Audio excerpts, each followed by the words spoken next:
Welcome, everyone. It is episode 26 of the Snapcast podcast. Got the snaps going on. Yeah. Get it. Yup.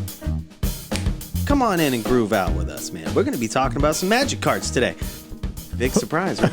I didn't see it coming. Yeah, hey, Mike, I wanted to tell you, man, that's a nice shirt. Yeah, it's a little small. I'm getting fat. I'm not getting fat. I've been fat. I'm here from way back and living large. Dude, so what we should dive into today is the different decks that are emerging in Standard now with the new changes, and also based on some of these spoilers, I think it's time to speculate. Speculate on what could happen in other formats, maybe what cards are good. We'll see, man. We're going to check all that out. Welcome. Thanks for joining us. We should definitely touch on some of those cards that we didn't get to last week.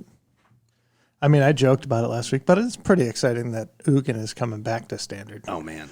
That is a finish line that on the format, if you don't kill me by the time I can play Ugin, you're probably not going to kill me. Yeah. Oh, man. And I think that card was long overdue for a reprint, too. I remember that card being like $25-$30, and now it's out of control. Like, keeps fluctuating up and down. It went up to like $70-$80 at one point. Like, it's pulling a Karn. I mean, we knew it was going to be like that. We were talking about that when the card was printed. Like, this is Karn. This is like a whole new Karn. It's a better Karn. You know what I mean? For one more mana. And here we are. We're at a spot now in Magic history where currently it was like between $60, $70, even up to $80. So long overdue for a reprint. I'm really curious. Do you think this is going to have a big effect on Standard, Ugin the Spirit Dragon? I really do.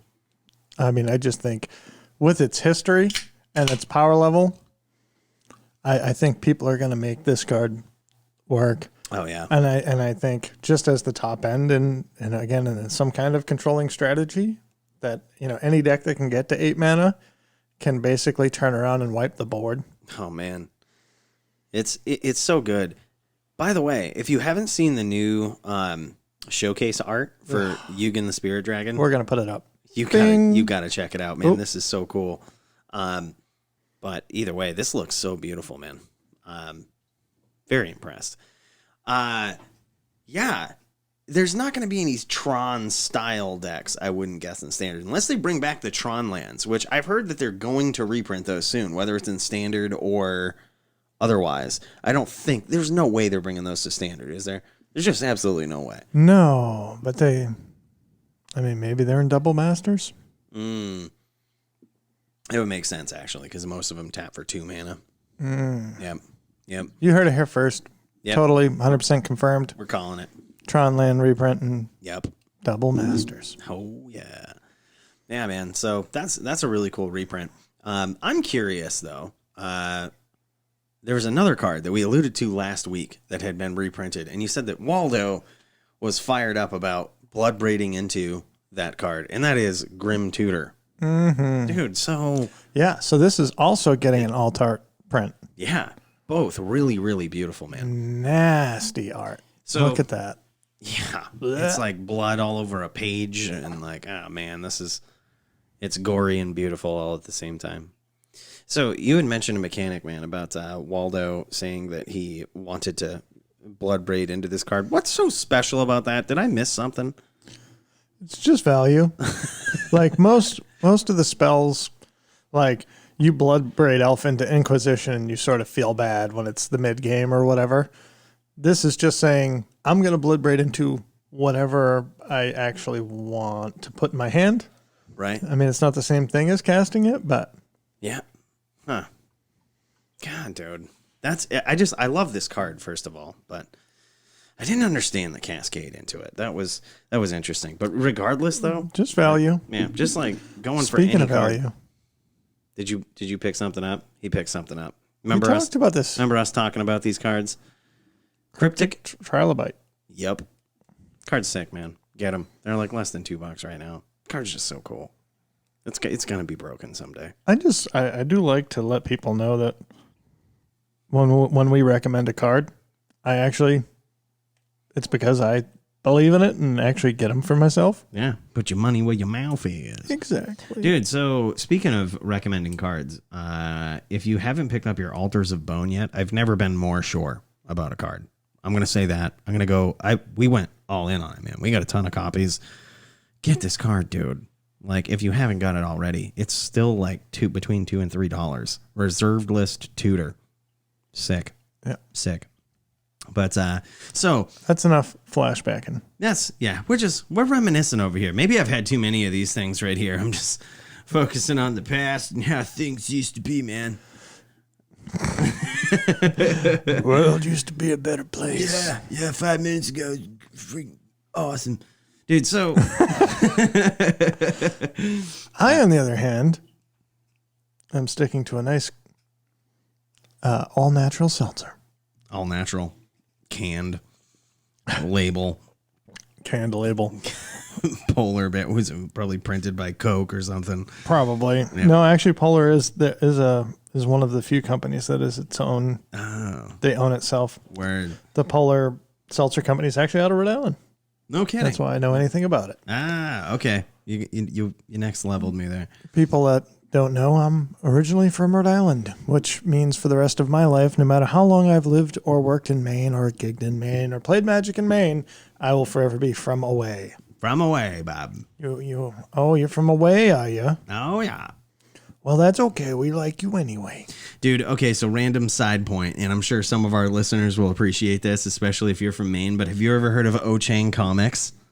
No. Oh, my God. So it's one of the coolest channels on YouTube, and they were really big back in the day. I'm saying like 7-8 years ago, because they did these cartoons almost South Park style, but they were like from Maine. I've seen these. Yes. Okay, so now that you know about that, yep, dude, they're coming back. They're making videos again, like really high quality videos. They just released their first episode of this. I don't know exactly what it's called, but it's everybody. They talk from Maine like this, Bob. Yeah, Bob. I'm going to tell you, don't you ever talk to me that way. Yeah, a musician friend of mine, Eric Green, who released an album called Hot All Day many years ago. They used a lot of tracks from Hot All Day on that original cartoon. No kidding. Yeah. No kidding, man. Yeah, so check that out, man. I find it very humorous. The most recent episode was about weed or something, like what you would expect. But now that we're 10 minutes into this, I'm totally freaked out that isn't actually recording our audio. Check it out, dude. Cut. So yeah, we're gonna find out. We don't know if it did, but if it didn't, we'll play this. And nothing changed. If nothing changed, nothing changed. But then if when we went back in time, if nothing seems weird to you, then our mission back in time was successful. I told you, dude, 5 minutes ago, things were so much better. Starting with the audio. Are we can you have this kind of podcast when you've only had 25 episodes? I think, though, the podcast that I enjoy listening to, it's not 100, it just can't be 100% content.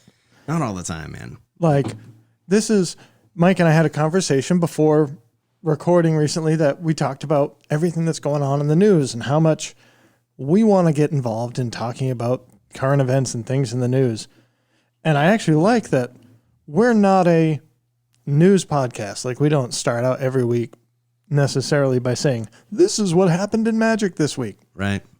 I like to live my life kind of middle of the road. And like, we live in such a culture right now where it's like, if you don't choose one side or the other, then you're against us.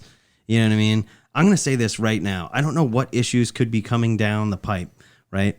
But I'm never going to choose a side. I'm just going to go with what's right, and I'm not gonna choose, okay? I'm just gonna do what I know is right in my life. So don't pressure me to. You're never gonna get me to go to one side or the other. Hey, you can't have this person commenting on your video because they did this 20 years ago and they're a terrible person. I don't care. Like, you know what I mean? It's just one of those things. Like, you can't. Everybody's tied in with some crazy stuff in the world, man. I'm never committing to a side. I'm just saying, I'm going right down the middle of the road, man, rest of my life. Cheers.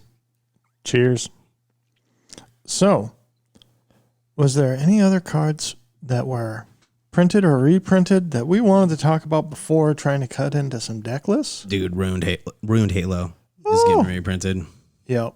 That's sick. Tanked value-wise, but it is a powerful card. Yeah. And freaking Azusa Lost But Seeking. Is there a potential deck that runs Azusa Lost But Seeking and Yugen, the Spirit Dragon?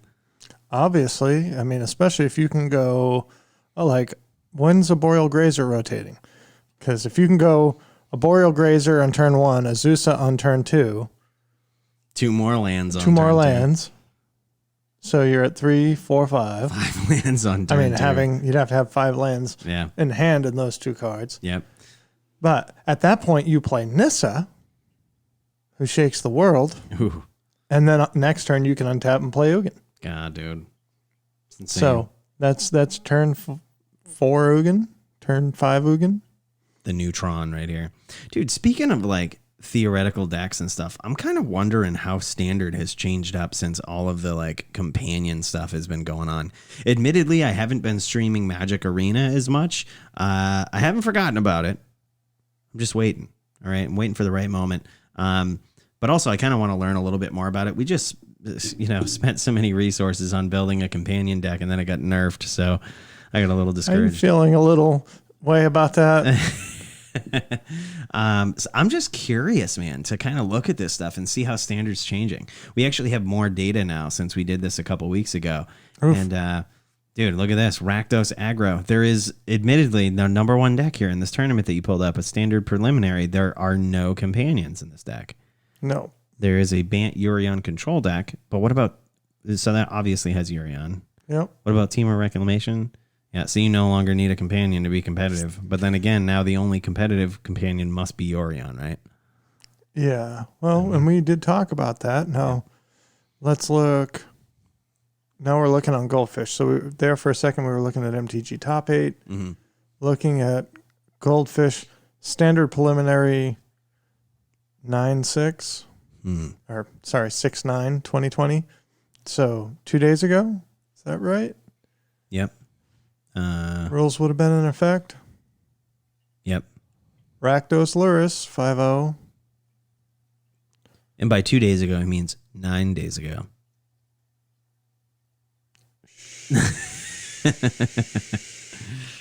9 days ago. We're looking at very old leagues. Dude, I'm curious though, because this is what was kind of surfacing after this whole rule change. The Standard League from June 11th. Mono green is a thing? What? Apparently. That's Mono green Stone Coil Serpent, baby. What? A Boreal Grazer, Paradise Druid, Voracious Hydra. Oh, this is like X-Spell. Questing Beast, Vivian. Wait. Both Vivians. Wow. But no Nissa. I'm so surprised. So you've got the Migratory Great Horn thing with a Boreal Grazer. Yep. Where you can go Grazer on 1, and then you can mutate onto it with this guy and get another land. So you've got the ramp package. Wow. Dude, that Migratory Great Horn is sick, man. Especially with that Arboreal Grazer. That's so much ramp. That's so much ramp. Yeah, so turn like 4 or 5 Ugin's going to be a thing. It really is, man. Yeah. There's no way around it. That's happening. And that's just looking. So let's see. So again, there was no companion with that deck, though. No companion with that deck. No companion with this deck. Yep. So companion has effectively been nerfed, man. Like data shows, Yorion, only good commander. Companion. Data shows. That is not the official stance of the entire Snapcast podcast. There are definitely, I think if we were to look at, well, let's look at some more of the standard ones here, real quick. Like, there's a couple of new ones. There's a red-green deck in here that went 5/0 on June 11th. Still no companion. Nope. But it looks like is this a adventure deck? It's got Edgewall, Innkeeper, Lovestruck Beast. I wouldn't know. Yeah, this is adventure. It's not an adventure deck. Really? Because it's not playing either the Lucky Clover or the Innkeeper. It is playing the Innkeeper. Oh, it is playing. Yeah. Oh, okay. It is playing the Innkeeper. Yeah, but it Okay, doesn't then play I'll give it to you. Yeah, this is adventure, man. This is adventure, pure aggro. Yeah, it's I mean, like Ember Cleaves? aggro adventure. This is sweet. Pelt collector is huge. Pelt collector can get huge for sure. 1 mana, 4/4 most of the time. Yeah. Wow. Lovestruck Beast, Questing Beast, Vivian Luca. Okay, so why Luca? Is it just for the card value at this point? Probably like you actually want to exile the top cards of your library to cast them. Yeah. And then it's ultimate after 2 turns. You have all these huge creatures on the board. Yeah. They're just alternate win condition. In a board stall. Yep. You're like, oh, okay, I'll wait 2 turns and kill you. Oh, yeah. You got some blockers out. That's fine. I'm not going to swing into them. Or Ember Cleave. Wow. Which, honestly, that hasn't taken too much of a hit. It looks like that's still around a $10 card. Yeah. For Brad's talking about a reprint. It recently got reprinted. Yeah. In one of the Friday FNM, what do they call them? The Challenger decks, right? Yeah. Fabled Passage hasn't started tanking yet, but I mean it's I don't know. less than 8 or 9. It's $8 or $9, so it's definitely gone down. Yeah. Man, that's too bad. And it's catching another. It's catching another reprint too. We were just talking about that last week. Cindervine's another awesome card that is criminally underplayed. Whenever an opponent casts a non-creature spell, Cindervine deals 1 damage to that player, and you can sacrifice it to destroy a target artifact or enchantment and deal 2 damage to its controller. Yeah, that's really good.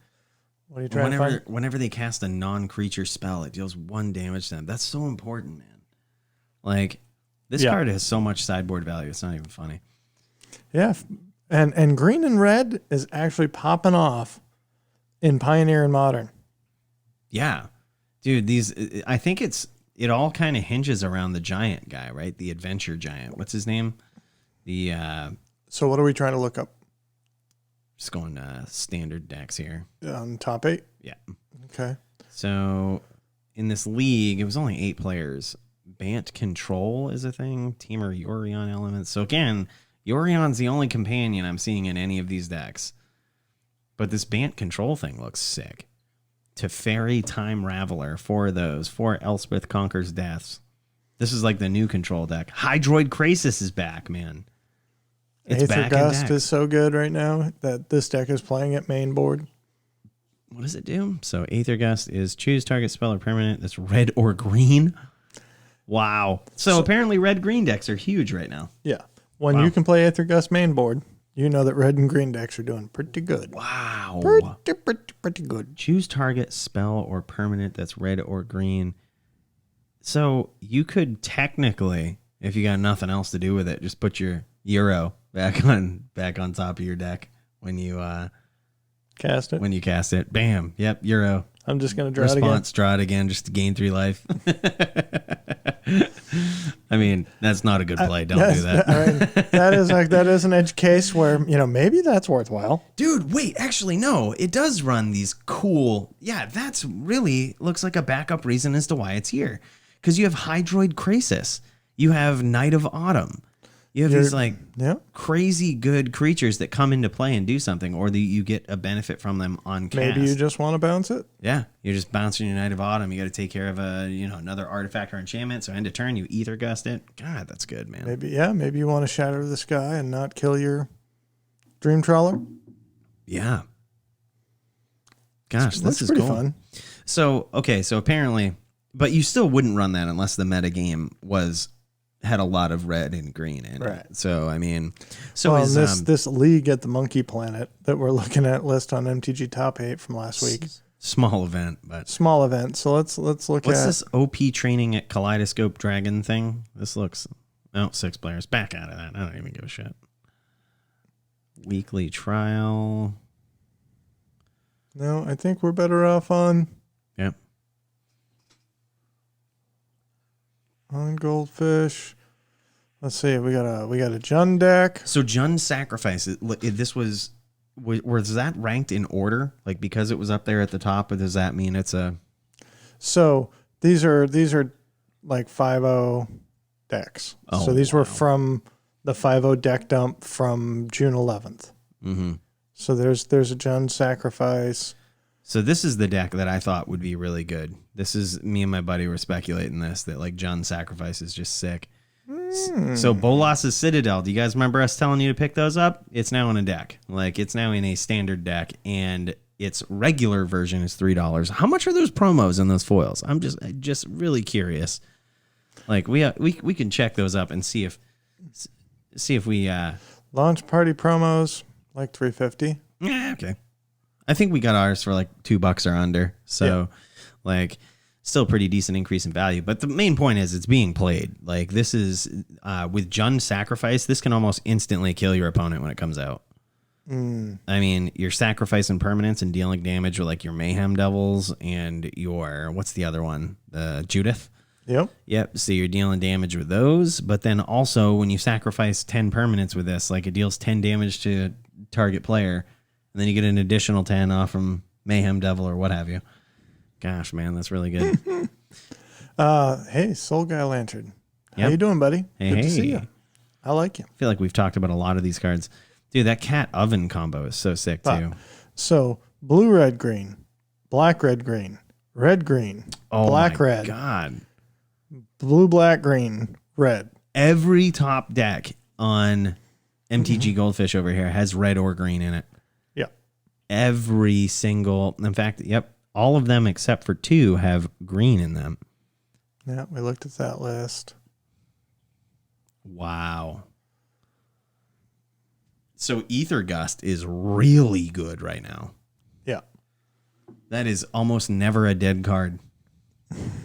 Wow. So this, what do you guys think? Do you think this standard has changed for the better since the nerfing of the companions? Curious to hear what you think. And if I get back into Arena here within the next few days, what should I build? What should I expect? Like, what is going on, man? It feels like now the scope is so limited based on what we're seeing here. You got to be playing red or green. Like, even the blue decks are playing red and green in them. They are conceding that those are the colors that have the threats. Man. Yeah. I'm surprised. Like, I didn't think Loris made the cycling deck work, but I was really surprised to see that the cycling deck has disappeared. What is that Jeskai cycling one right there? So this is by MetaShare, and third place and 6th place in the June 9th Magic Online preliminary. Yeah. First place, Rakdos Sacrifice, Urian Bant Ramp. Hey, look, like this looks like an actual event result. Yeah. So, yeah, it is. And there's no cycling decks in there. Rakdos right Sacrifice. Oh, yeah. Lurus Boros cycling. So it's still had it. But it doesn't, does it actually, yeah, it casts Lurus from the sideboard for sure. Yep. Yeah. Huh. Yep. Hmm. So, hey, we found one. We did. We found one, finally. Something other than a Urian. It looks like the person that ran this deck just didn't want to give up on their previous version of it and just ran the same thing back, and it happened to be good. Yeah. I mean, what is this, Lurus Boros cycling? So this is saying 3rd place and 6th place. yeah. But then you look at this, and this says Team Iraq in 3rd place. Huh. Strange. You know what would have also had these similar results right here, with the exception of Loris? If you guys just added color identity into every format, dude, it would have had similar effects here. We'd be looking at the same decks right So now. obviously, sort of what we're alluding to 3 episodes ago, Yep. where we talked about the companion mechanic, Mike's concept for fixing the problem of the companion mechanic. Yeah. Then we had our follow-up episode where we talked about what they actually did, the changes to the companion mechanic. And now we're kind of reflecting on, because we talked about it in that episode. I thought even then, Urian would still see play because control decks don't care about, especially tap-out control. Right. They're going to use that 3 mana to put it in their hand, no big deal. Right. And Lurus is so cheap that even if it costs you 6 over 2 turns. If your hand is empty, it Yeah. gives you something to do. Yeah. I mean, so those were still the 2 companions I think that win out, because if you run the right version of Lurrus, you're really not casting anything on turn 3 anyway. You probably have something decent already set up, and you're just waiting for your opponent to deal with it. And then when they do, you're going to Lurrus it back. So, yeah, this is just very interesting. I'm kind of excited to, not see as many companion decks now, but at the same time, man, I was personally a fan of that mechanic before they changed it. Like, in some regard, not how it was, but like just the power level that it had. Definitely needed to be nerfed in some way, but like, gosh, dude, they killed it. Like, they killed it. I don't think we're gonna see companion outside of like in any formats. Do we? We can check that out too. Like, is companion in any other formats right now? So just like modern or legacy, vintage, even. Let's go back in time. Let's go from standard to pioneer. Mm-hmm. Pioneer prelim. Demir inverter. No more companion. Heliod. White. No companion. Red deck wins. Lurrus of the Dream Den. Okay, so red deck wins in Pioneer is still using Lurrus. Interesting. Red deck wins with no Lurrus. Yeah. At least lower than the other red deck wins. I know you're trying to go in order, but skip right to vintage real quick. Like, I'm curious if it's used there, if they're still used there. So hold on, because we don't have any vintage results. Past, yeah, we do. We got 6-8 right there, 6-7, big tournament on 6-7. June 7th, June 8th. When did the changes take effect? June 1st. Okay. Yeah, so Storm no longer using the Lurrus. Eldrazi aggro no longer using Gigantha. Yeah, we don't see any here. Grixis Flash, is that something? No companion there. Blue-Red Delver's going to have one. No, nothing. Paradox Esper, nothing. PW Control, nothing. Planeswalkers? Is that what that's supposed to be? I would imagine, dude. I don't even see The difference in a lot of vintage decks is like 5 cards anyway, so yeah, they're all basically the same with the exception of a handful of cards. So in that whole vintage challenge from the 8th of June. That one was that the 8th or was that the one the 7th, the bigger tournament on the 7th? No, that was the 8th. So Okay. let's look at the 7th. Okay, so Doomsday, no companion. Oath of Druids, no companion. Jeskai, no companion. Temur aggro, nothing. Breach, nothing. Bizarre aggro, nothing. Esper Paradoxical Outcome. Nothing. Mud, that's got to have something. Give me something. Nothing. All right, companion's dead. If I know that sounds weird, but if vintage is not abusing it, no other format will be able to abuse it long term. It's just how it's going to be. Like, it won't be completely broken in any format. Like, it won't be powerful enough to warrant any bans, to be like, I'm not saying that people won't use it in other formats. It will just never be what it was. Like, it will never be powerful. It will never be like, there will always be cards in the long run that are just going to be better in your sideboard. That's sad. Moment of silence for companion. That. I think that was their intention. Yeah, I mean, it's cool but sad at the same time. I mean, they essentially made it so that you're gonna have you're gonna have most of the companions being played in standard, which I think is kind of what they wanted. You're gonna see a couple of decks pop up here and there that use the mechanic, but most of all, man, if vintage ain't abusing it, it ain't abusable yet. I have to stay away from looking at the legacy events. And so I'm looking at the MTGO Legacy Showcase Challenge from June 8th. And again, none of these decks in the top 8 ran a companion. But every time I see the word Eldrazi, I'm like, well, let me look at that list. Let me look at that list. And I like that they're starting right off with the lands here so that they can say, back the F off, bro. You don't want to play Legacy. What? These lands aren't so bad. We've talked about Ancient Tombs. They're not so bad now. Yeah. Caracas isn't so bad now. Savannas. That's the only big one I see on this list. The rest of them are cheap as shit, dude. Comparatively. It's going to be comparatively. And then we go to other spells. Other spells. Oh, yeah. There's that one. 4 Mox Diamond. But that's actually it in this list nowadays. Displacer's cheap. Palace Jailer's not expensive. Reality Smasher's not expensive. Stone Forge's really not expensive. I hate that card, by the way. Man, it's bad. If Tech 4 is listening, I'm still mad at you. So my first night playing back at the shop, I was like, okay, I got to live up to Cooley. I'm going to 4-0.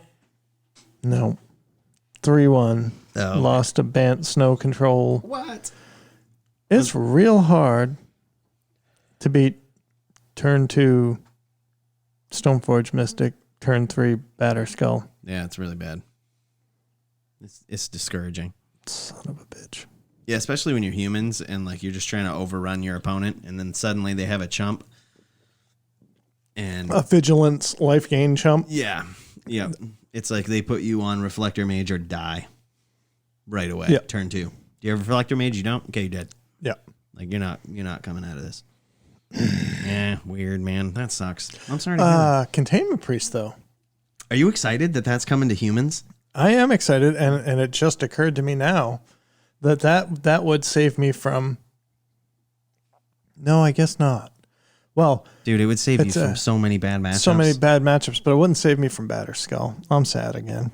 Dude, no, it would, but it would, like, okay, yeah, so you'll go from having Batter Skull and Walking Ballista style decks and Dredge decks as your Banes to having just Stoneforge decks as your Banes. Like, literally, I mean, the Collected Company decks, like, they're really bad for you. You know what I mean? Like, you don't know what you're swinging into. You don't know what your opponent's going to do. You don't really know how far ahead or behind you are until they cast that Collected Company or an Intercept, and you're like, damn it. Like, now I'm dead. I'm not worried about the fairer Collected Company decks. I'm worried about your deck. Let's not even go there. The busted. Exactly. Yeah, like, I'm not worried about you Collected Company into blockers. Right. I'm worried about you Collected Company into untap Devoted Infinite Druid. Win. Yeah, exactly. Like, dude, this card, Containment Priest coming to standard and more importantly, modern. That is so necessary, man. Like all of these decks that you've seen where, you know, a lot of people jam Leyline of the Void in their sideboard or Tormod's Crypt or whatnot. This is a very efficient replacement for that. I mean, this hoses Winota. Hoses. Collected Company, Winota, Dredge, Reanimate style decks. Hoses them, dude. I like that accidentally we just put Winota in with some of the worst offenders in Magic. Yeah, she'll get there someday. Trust me, man. But yeah, so did I tell you about the matchup that I had against Jim Davis when I was down in Massachusetts where he slammed this on me? Once. Oh man, yeah.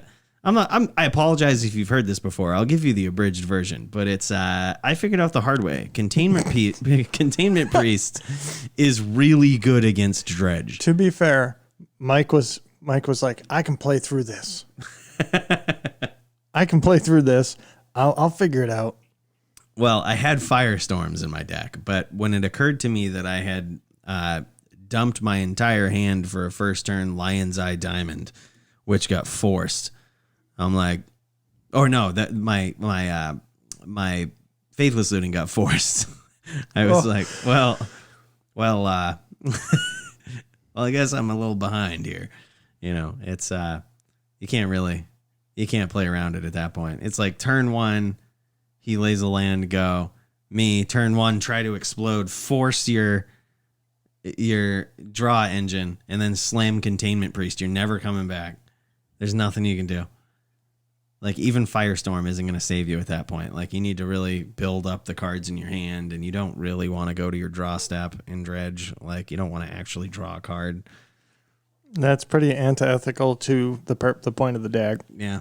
I mean, what I really love about Containment Priest, though, is that you don't need Vial to surprise your opponent with it in humans, which is super important. Yep. Like, you know, that just adds a whole new level of flair to that deck, man, and a whole new level of interaction. So the not the last event, but the first event that I played back in the shop, I showed up to the shop with my bag of stuff, and it had 2 commander decks and a bunch of trade stuff, and nothing to play modern. So I was like, and it was funny because, okay, Wizards has the new MTG Companion app that everybody's using to sign up for local events. If your LGS hasn't opened yet and you haven't tried this, it's interesting. It is. I kind of like it. It's not bad, but it's a huge time saver. I hadn't installed it yet because I hadn't played an event. So I had to get to the shop, download the app, figure out what my arena login is. Like, I have that memorized. This is why, I mean, everything on modern computers saves your passwords. Oh, yeah. You know what I mean? I don't log into arena every time I boot up the computer. I just hit play. Right. Yeah, so pro tip for you guys out there listening, if you haven't been to a tournament yet or your state hasn't opened up, in anticipation for that, download the companion app because you're going to need it when you go into your local game store. You're going to need to have it. Search Magic the Gathering Companion. It's not MTG Companion. That will not come up. Really? Yeah. So I got there, I got logged in, I got all that figured out. I opened up my bag, and I don't have a goddamn modern deck. And good friend Sam Picard, Captain Picard, who we've talked about here before, has influenced Mike's EDH deck design. Let's try it anyway. They're still Said, pretty busted. Hey, you want to borrow Spirits? Excuse me. So I said yes. I played Spirits. I was crushing. I was 3-0. Because, and so I bring up this whole story because you're talking about Containment Priest has Flash. Mm-hmm. You don't need Vial to play on your opponent's turn. Right. Spirits was a lot of fun to play for the same reason. Yes.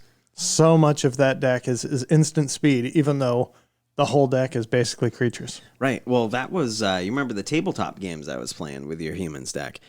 That was the card you had to get rid of was Vial, and the deck gets neutered really early. Like, because if they're playing only fair cards on their turn, it slows them down so much. The fact that Spirits and now Humans will have a card that will allow you to interact in these very crucial matchups without Vial is so cool, man. It's huge. It's huge. It's funny. The first GP I ever played, I tried to be spicy and ran a card that nobody else would run with anybody with a brain would have run in their humans list at a GP. What is and that this? was Deputy of Acquittals, 1 and a blue. It's a bear. It's a flash bear. When Deputy of Acquittals enters the battlefield, you may return another target creature you control to its owner's hands. Interesting. And in matchups where specifically there's so much point removal, I loved this card because if I didn't have Vial, players always thought they were safe, and they're like, I would say move to combat, and they'd be like, okay, I'm going to tap out and bolt your Thalia. And I would say, okay, flash in this guy, put Thalia back in my hand, hit you for 2, replay Thalia. Yep. Wow. Yeah. And they were counting on, okay, they're going to use all of their mana or whatever to deal with a threat.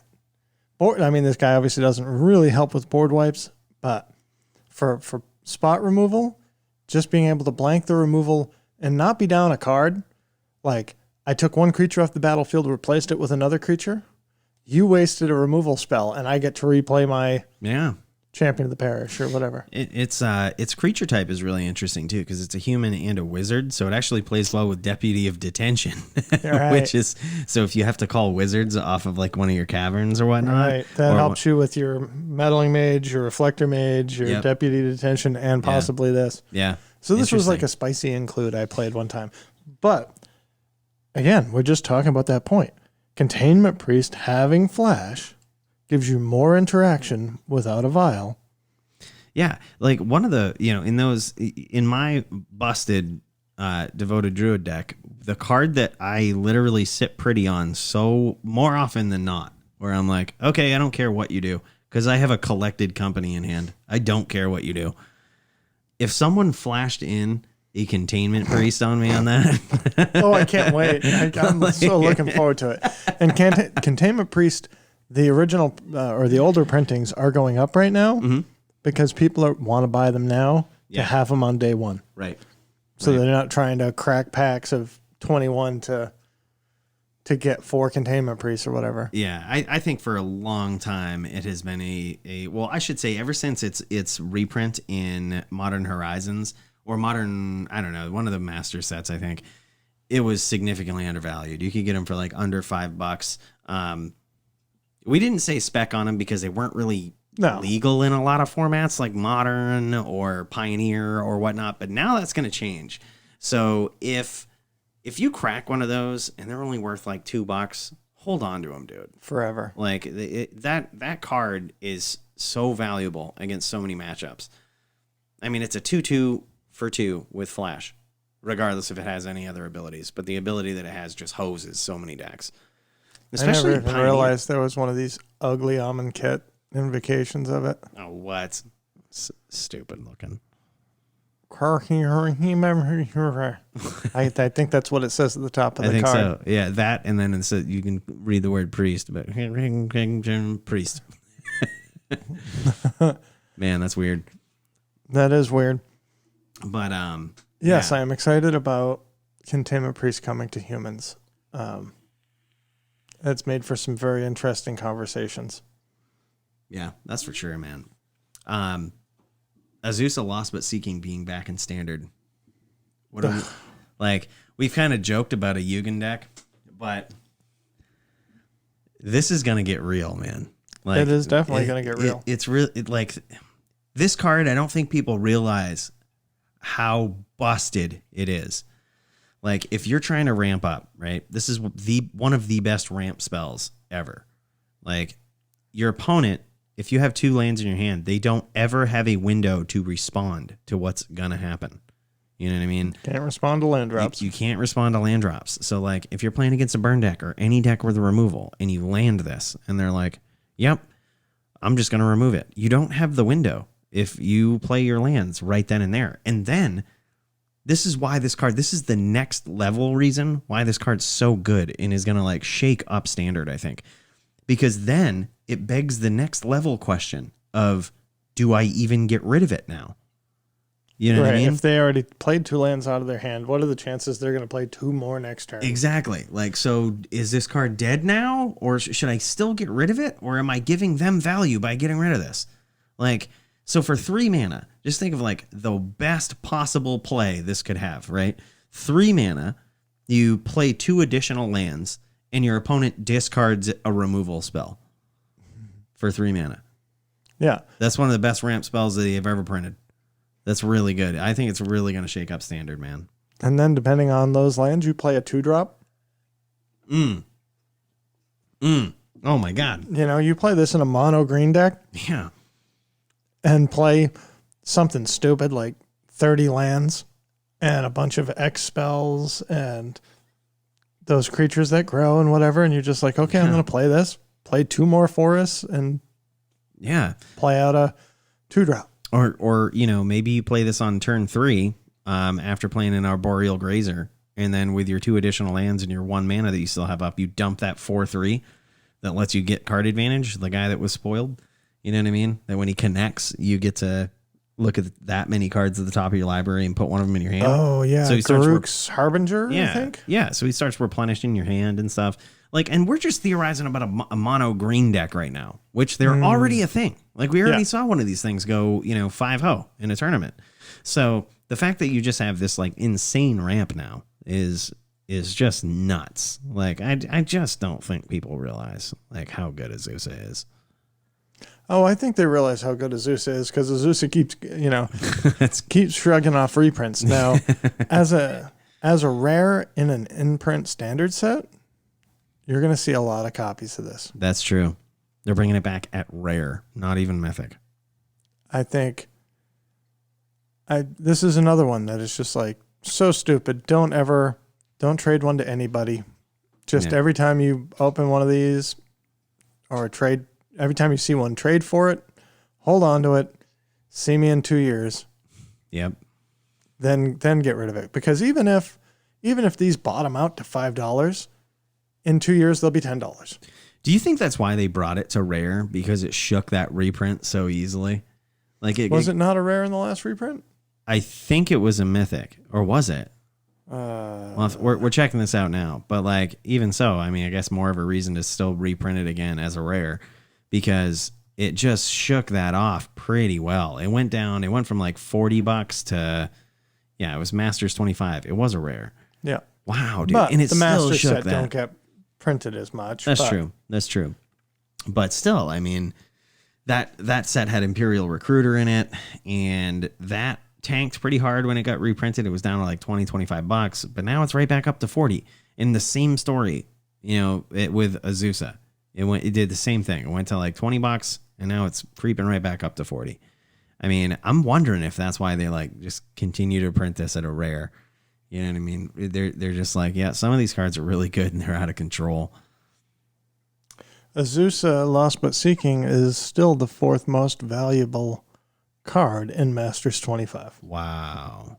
Which, they're saying right now the market price is around $30. Obviously, that's going to come down. This is not the original printing.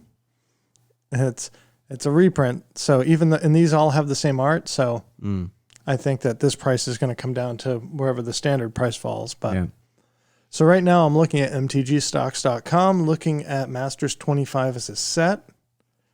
And I can sort by market price or foil price or average price. Or one of the things that I've actually been doing with this a lot lately is sorting by rarity, which is really fun. Really? So just to see kind of what you can possibly crack by buying a pack? Is that the theory behind it? So I've cracked a lot of packs of different sets over the years. I don't sort my bulk very much. But if I can scroll through, say, uncommons and look for, like there's no uncommons that I see on this page that are all that exceptional. Or these are common. Sorry, let's go to uncommons. Uncommons. Still nothing too ridiculously exceptional, but 68. Hold on. Boom. Ooh. Freed from the Real, uncommon, 537. Utopia Sprawl, uncommon, 494. Look at the foils of some of these cards too. Red Elemental Blast foil, Freed from the Real foil. Yeah, they're like $25. So these are uncommons from a master set that you might have kicking around in your just bulk. Ash Barons. Yeah. Ancient Stirrings, Lightning Rancor. Bolts. Wow. You know what I mean? Like Myriad Landscape. Zulaport Cutthroat, $1. Boros Charms, $4 or $5. Now, some of these, these are average and market price might be different. And especially if you're thinking you're going to buy list this stuff, you're not going to get these prices. But this tells you, okay, here's the 10 cards to pull from M25 bulk. Yeah. You just pull these out. And if you had one of all of these cards and took it into a buy list, you're going to get $20. Like you're going to get $350 maybe on the foil Freed from the Real, or from the regular Freed from the Real, and $250 on a Utopia Sprawl, and $250 on a Boros Charm, and $1.25 on a Swiftfoot Boots. How quickly that adds up. So by looking at a set and then sorting it by rarity and then looking at the uncommons, and it might be fair in some sets to look at the commons and say, okay, are there any commons that are actually worth anything? So, Relentless Rats, $1.62. Huh. Arcane Denial, $1.45. Those are commons. Those are commons. Wow.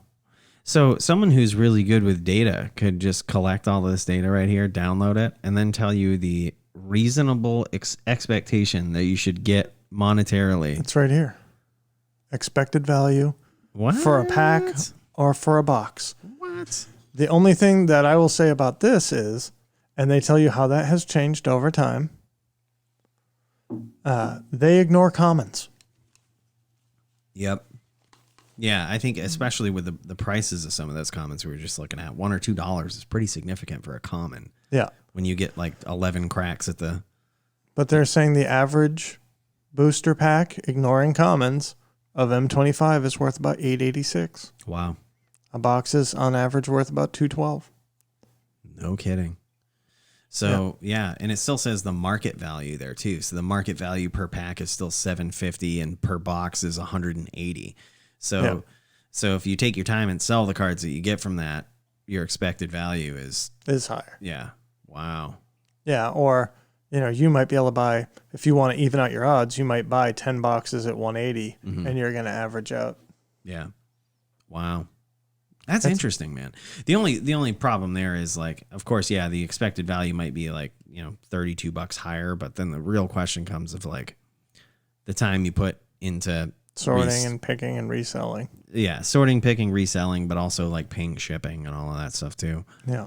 So it's when you look at these price graphs over from release, you see this interesting, like, okay, everything came out and was high, and then it sort of went down. And then it sort of went up, and then it sort of went down, and now everything's trending up again. Yeah. Well, the latest downward trend you could attribute to everything going on in the and world that's right what now. I was exactly going to say. Like, all of this stuff, although it did start going down in October, so way before COVID, but then you have another dip right here in March, which is really when that stuff was hitting, and now everything's just creeping up the whole set. So that's Masters 25. I actually was looking at this. I was looking at Ixalan, and I found that Pitiless Plunderer. Pitiless Plunderer? Pitiless Plunderer. Pitiless Plunderer. PP. PP. PP for short. Mr. PP, 3 and a black. Human Pirate is a 1/4. Is worth $4. You're kidding me, dude. What? Why? Whenever another creature you control dies, create a treasure token. That's it. EDH, man. EDH. What the hell? So this is a $4 uncommon. EDH players are so weird. I'm an EDH player. I am very weird. This is true. Anybody that tells you that they're not strange is lying to you. And anybody tells you that they're not crazy, run. Right. That's a sure sign. When someone's like, I'm not crazy. You're friggin' crazy. I'm not crazy. Oh, really? If you get Can you hear yourself? If you're getting worked up about it, it's obviously a sore subject. So this is not the first time you've heard this. Right. So maybe a little lesson on MTG stocks. If you haven't been using this site, there is a lot of data here. And we are trying to be a little data driven. Yeah. Yeah. Oh, for sure. What do you want to look up? Let's Dude, I'm still curious with, what we're trying to do with this episode, like other formats. Like I'm really curious about standard, modern, even like we kind of skipped over modern in our last look on MTG Top 8. And I'm curious to see like how the new bannings, the new changes have affected this. So we have some data here. 5-color elemental value. Okay, so elementals are a thing now. Ether Vial, Omnath. God, dude. Thunderkin Awakener is what it's all about. So Storm is now a thing again. This is such a fringe deck, man. It just keeps coming in and out. Storm? Yeah, blue-red Storm. Yeah, right there. Niv Mizzet Reborn. Dude, what do you think of that deck, by the way? Which one? Niv Mizzet Reborn. Have you seen this? Oh, I have. It's another Astroglide deck. I almost dropped my F-bomb for the episode in there. Another flippin' Astroglide deck, not Astroglide. Dude, they use this card, Bring to Light, which is like, this card is weird. It's only like 50 cents. I know. Like this card is 50 cents, and it's been at the root of a lot of broken stuff. I know. Dude, I've never actually read Niv Mizzet Reborn fully. Really? It's a 6/6 for 5 flying, and when it enters the battlefield, reveal the top 10 for each color pair. Choose a card that's exactly those colors from them. So does that mean that it can't be a 3-color card? You can choose I think you can choose a 3-color card as one of the color pairs. Okay.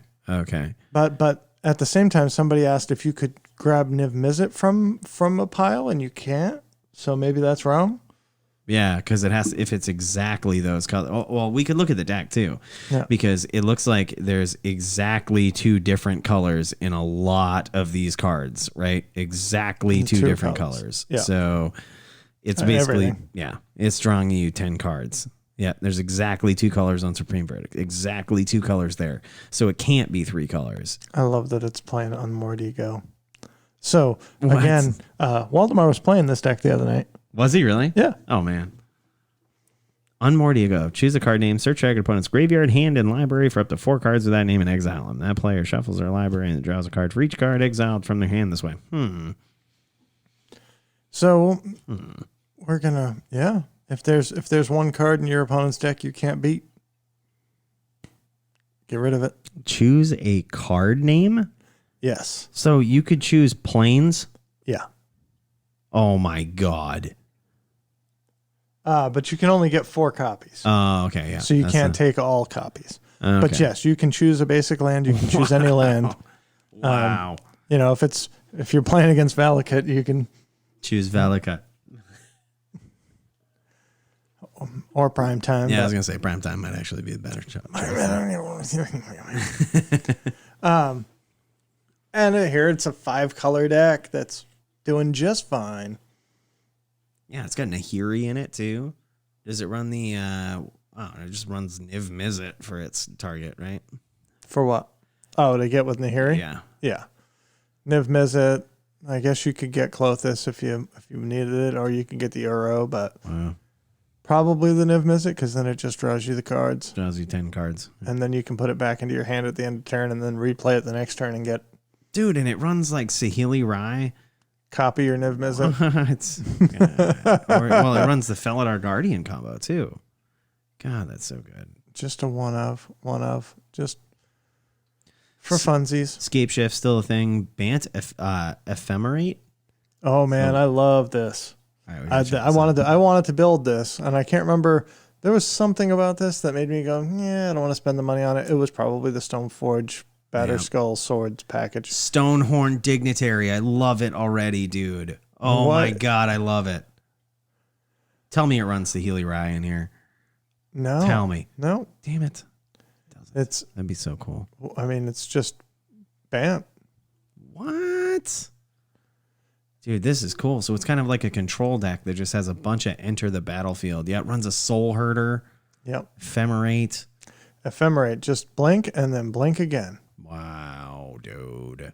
Or flicker. Dude, so when you slam a Stonehorn Dignitary, and then the next turn you ephemerate it, your opponent can't attack you for 3 turns, man. Yep. Those 2 cards say take 3 extra turns after this one against certain decks, against a lot of decks, against humans. What are you going to do when someone does that? They just took 3 extra turns against you. Hope that I can block. Right. Like they just, that's really bad, man. Yeah. And I've already told you how I feel about Batterskull, so suck it. Dude, wow, this is so good. Look at the sideboard. Yorion in the sideboard. So this is a big deck, man. Big deck. 4 Aether Gust. Hey, we talked about that. Yep. Dude, that's big. That's huge in standard right now. Every deck is red or green. This is modern.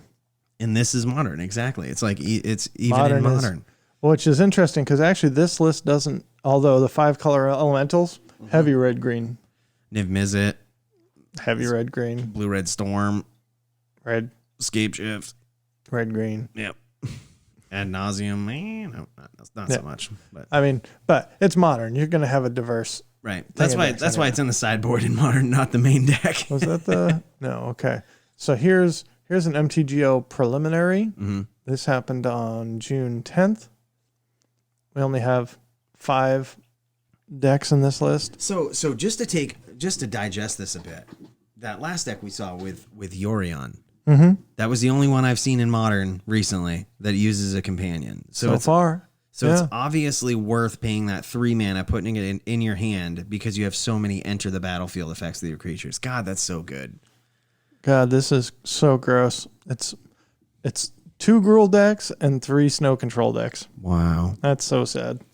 Dude, you know what card they need to reprint one of these damn Masters sets already? What's that? Euro Titan of Nature's Wrath. You guys need to reprint that, like right now. That is one of the best cards you've ever printed, and it's in every format right now. I think it is the most expensive card in Standard and For sure. Pioneer and not Modern, but Standard and Pioneer, I think, right now. Yeah, it would not surprise me, man. That card is so good. Yeah. So good, man. I think I looked at that over here. But Yeah. it insane. is stupidly good. And I remember when it came out, people were like, is this good? God. It's Is like, this good? Yes, it's good. man, it's also like the Croxa, too. Like, I can't believe that's still only about a $20 card. I just can't believe that. Gruul Utopia. Man, this deck is cool. This is just about getting out a huge beater on turn 2 or 3. Glory Bringers. What is this Clothis guy? So I see him so much in modern decks right now. Right. He's a 3-mana god that even if he just sits on the board and every turn you can exile a card from their graveyard, you can deal damage to them. Wow. So it's an indestructible 1 red-green 4/5 legendary enchantment creature god. Wow. So if you exile anything but a land, you gain 2 life and deal 2 damage to each opponent. So it's a 4-point life swing, and you add a mana. God, that's so ridiculous. Well, if you exile a land, you add a mana. Yeah. So it can ramp you and or be a game finisher. Wow, dude. You know what this reminds me of, oddly? Deathrite Shaman, but for 3 mana instead of 1. Yeah, if you exile a land, you add mana. Yeah. If you You're exile something else, you deal damage. Continuously messing with your opponent's graveyard and punishing them for it. And so this just says, go ahead and play your Uro. Yeah, no, that's so good. That's so good. And you can get it out so early. So it says, I've never understood this about MTG Top 8, where they have these little paper comparisons. They have like near mint and average, and they always seem to be ridiculously off. Like average is $6.79 for this card, so $7, and near mint is 14. No, so I think you're misinterpreting what you're reading there. Very well could be. So Card Kingdom is one vendor. Yep.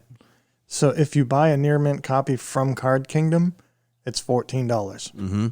If you were to buy from a vendor on TCG Player, the average cost of a copy on TCG Player is $6.79 because it could be damaged to near mint. Okay.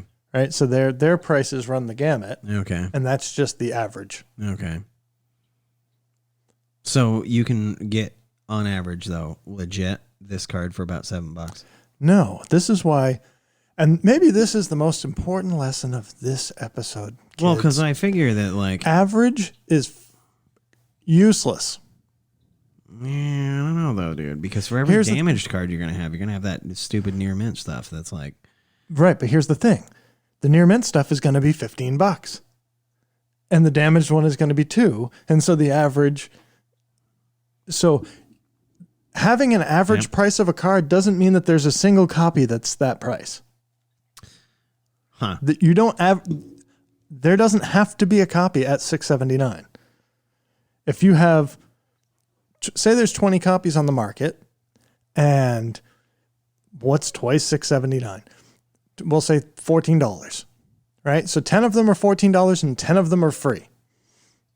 The average cost of a copy is $6.79, but you can't get one for $6.79. Yeah, but are there really that many free ones out there? I mean, like damaged? Because if there are, A, I'm going to buy them all, and B, like I just can't imagine there's that many damaged ones out there let's to go bring the look value at down so much.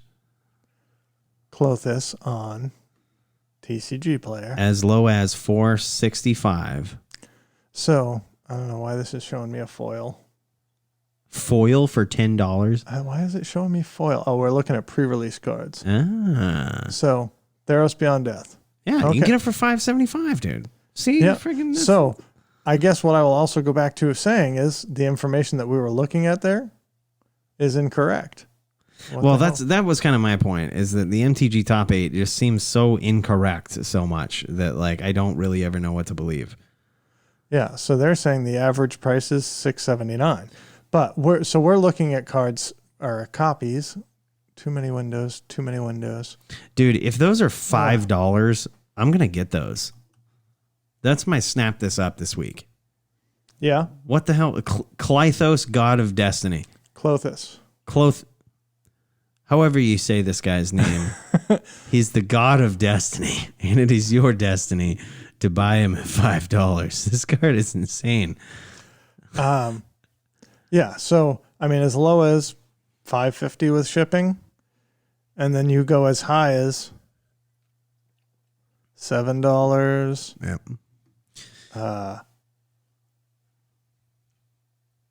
$10. See, I think where you're right, though, when MTG Top 8 messes up with its pricing is when you're looking at cards that were also printed in beta or like, some old set. So, for example, like you look at Birds of Paradise and you click on it there, it's like near mint $120 and then average $7. Yeah. Like, you know what I mean? That's where it gets ridiculous. But it's always sort of hit or miss. I never trust the MTG Top 8 for the price of the card. It's just like a general estimate. Like one of these random prices that they say for paper is a good general estimate. Just go look at the source. Right. Like and I will stick by my statement a moment ago. Actually, I just realized we've run a little long this week. We sure have. We sure have. Yeah. But our average episode length is about an hour, even if we go over this week. How much does Bill Gates make? Like $1,000 a minute, dude. What do you make a minute? I haven't really ever calculated it out, but it's probably like $1,000. I'm just trolling you. I was just gonna say, if you make $1 a minute, I'll be impressed. But the average income of one Cooley and one Bill Gates is $500 a minute. Yeah, but there's far more Coolies out there than there are Bill Gates. Right. But that's what I'm saying. He's so far away that it would take 100,000 Coolies to offset him. What you need is mode. What is the most common result? Yeah. Like, I don't care what the average income of a city is. I want to know what the most common income in a city is. Yeah. Because you could have how many people that make 50 grand a year? A friggin' billionaire is going to offset the average income of that town. Oh yeah. Yeah, for sure. No, I get your point. My whole thing was like it always seemed weird to me that like one of the near mint average was so significantly higher than like the other one, that I do understand that concept. But what I'm saying is I did not believe that there were enough out of damaged copies out there to jack the price of one of those down so much. Or, what made more sense to me is that they must have messed up the near mint price. Oh, you know what? This actually is trying to look at the promo too. Oh, yeah. That's why. That's another reason why. Oh, geez, dude. This has alternate art?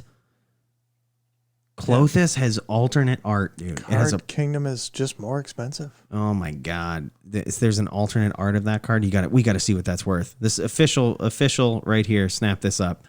If this is under like $10, pre-release, promo pack, and Theros Beyond Death.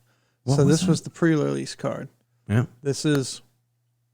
It looked like one of promo pack foil. That's like why it's so much more expensive. One of those had a. What was it? The showcase art there. I'm pretty sure I saw that, man. Or was I looking at something different? Just like eBay showcase art. Clothis. Is that a thing? Is it a thing? Showcase. Clothis, God of Destiny. Yeah, showcase. It's got a showcase, dude. For $6.50. No, that's a starting bid. God, dude, that's a thing. This has a showcase art. Yep. And it looks like they probably want $9 for it. They put their minimum bid at $6. Oh, and it's out of stock. Someone binned it at $6.50. $9, really, with shipping and everything. Yeah, so there's my snap this up. Clothis. God damn you, TCG player, for changing how you do card searches. By God damn you, he meant God of Destiny. God of Destiny, you. Well, you go to look for Clothis, and it was like, well, we'll show you Clothis, God of Destiny. But if you want to look at the showcase, You have to type it's in a different showcase. it's a different search. Stupid. So when you click on the button that says show all versions, it doesn't show all versions. Dude, it's $6. This is the conundrum we saw with Heliod, man. Where like, $13 in foil. oh my god, yeah, we gotta get these. We gotta get those, dude. You have been listening to another episode of the Snapcast podcast with Brad O'Brien and Michael Cooley. You can find me on Twitter at Zetabase, and you can find Mike On Twitter, on Twitch, at Cooley with 3 O's, COOOLEY. This has been fun. I'm excited for Core Set 2021. I think you're right. The new standard, the new modern, the new legacy, the post-companion metagame looks pretty fun, even though I lost to your goddamn green deck. Any parting words? Don't get those containment priests, Brad. You don't need them.